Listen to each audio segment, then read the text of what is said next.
వందే మాతరం గీతానికి 150 ఏళ్లు. వందే మాతరం గీతాన్ని ప్రముఖ బెంగాలీ రచయిత బంకిం చంద్ర చటర్జీ 1875లో సాంస్కృతిక రూపాన్ని కలిగిన బెంగాలీ భాషలో రచించారు. ఈ గీతాన్ని ఆయన ఆనందమఠ్ అనే నవల్లో 1882లో చేర్చారు.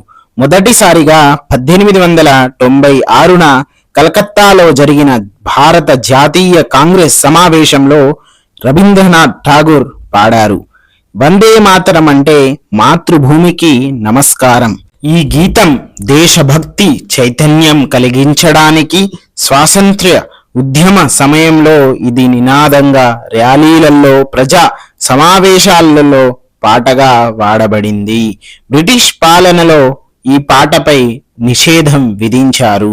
వందే మాతరం యొక్క మొదటి 2 పల్లవులు జాతీయ గీతంగా 1950లో చట్టసభల ద్వారా గుర్తించబడ్డాయి. ఈ గీతం మాతృభూమిని దేవతగా ప్రతిబింబించింది. అలాగే ప్రకృతి, పుష్పాలు, పుష్పల వర్ణాలను తల్లి పాత్ర ఎక్కువగా ఉన్నవి. ఈ గీతం స్వదేశీ ఉద్యమానికి ఒక సాంకేతికంగా మారింది. సాహిత్య జర్నల్ భంగదర్శన్లో నవంబర్ 7, 1875లో ఈ గేయం పబ్లిష్ అయ్యింది.